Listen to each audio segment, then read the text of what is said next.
À toutes et à tous, bonjour. Le comité exécutif de la Fédération béninoise de football a effectué ce lundi 29 août 2022 sa rentrée officielle réunie au siège de l'institution à Diassin. Mathurin de Chacus et ses pairs ont tenu leur première séance de travail à l'orée de ce nouveau mandat. Les discussions ont tourné autour des dispositions à prendre pour le respect de la date du lancement du championnat retenu lors de la dernière Assemblée générale extraordinaire. Faut-il le rappeler, le championnat va se dérouler en deux phases sous le même format que celui de la saison écoulée. La Ligue professionnelle phase zonale va démarrer le week-end du 24 au 25 septembre 2022 avec 36 clubs. Ainsi, l'ouverture des enregistrements des joueurs sur la plateforme de la fédération et le remplissage des formalités commence le mardi 5 juillet 2022. Un mercato est prévu entre la fin de la Ligue Pro et le début de la Super Ligue Pro. Il court du 25 décembre 2022 au 24 janvier 2023. La Super Ligue Pro va être lancée le 25 janvier 2022 et prend fin le 11 juin 2023. La Ligue Pro suite réservée aux clubs non qualifiés pour la Super Ligue Pro va se jouer dans la même période du 25 janvier 2022 au 11 juin 2023. Espoir Football Club de Cotonou affronte demain mercredi Vayesla Queens Football Club du Nigeria en demi-finale des éliminatoires de la zone UFOAB de la Ligue africaine des champions féminines 2022. Les Béninoises ont terminé deuxième du groupe A après leur défaite 1-3 face à l'Africa Sport d'Abidjan le vendredi dernier. En face, l'entraîneur d'Africa Sport d'Abidjan apprécie la prestation du club béninois et se projette vers les demi-finales contre EPEM FC du Ghana. La finale du tournoi de football des écoles professionnelles organisé par Coris Bank International Bénin a eu lieu le dimanche dernier au stade René Pleven de Cotonou. Entre les formations de la faculté des sciences de la santé et celle de la faculté de droit et de sciences politiques. Au terme d'un match maîtrisé, les juristes ont dicté leur loi en s'imposant sur le score de 5-1 et s'offrent ainsi le titre de la première édition. Anel Dohou pour le point.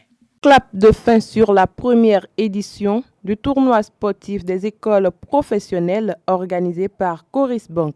La faculté de droit et de sciences politiques FADESP a étrillé la faculté des sciences et de santé 5-1 en finale au stade René Pleven d'Akwakwa. Les juristes accueillent à froid les étudiants de la FSS dès la 7e minute grâce à Arsène Soso. Au bout de la 21e minute, le capitaine Waidi Ogoudeji inscrit le deuxième but pour mettre les siens sur orbite.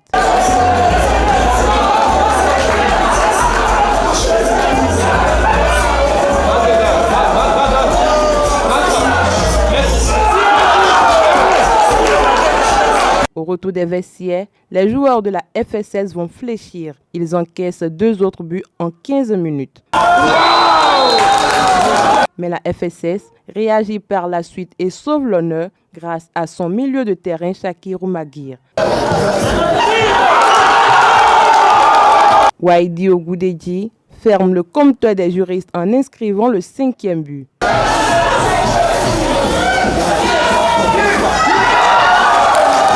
Trophées, médailles, jeux de maillot et enveloppes financières ont été distribués aux meilleurs. Avec 4 victoires obtenues en 4 rencontres, la FADESP repart avec la coupe et un chèque d'1 million de francs CFA. Arrivée deuxième, l'équipe de la FSS gagne un chèque de 300 000 francs CFA et enfin Epitech Bénin, 3e au classement général, reçoit un chèque de 200 000 francs CFA. Une première édition qui s'achève sur une note de satisfaction pour Jean-Marie Compaoré, directeur général adjoint de Coris Bank International Bénin. Le bilan est positif. Nous avons assisté à une belle rencontre qui a vu la victoire de FADESP. De façon générale, nous n'avons pas noté d'incident. Coris Bank se veut une institution citoyenne. Nous avons au niveau du plan d'action responsabilité sociétale d'entreprise inscrit cette activité en fait pour cette année et ça va se perpétuer pour les années à venir. Les regards sont donc tournés vers la deuxième édition du tournoi sportif de football des écoles professionnelles Coriscope. Pour finir, la Fédération béninoise de rugby organise le championnat national de rugby féminin à 7 couplé avec la Coupe de l'Indépendance.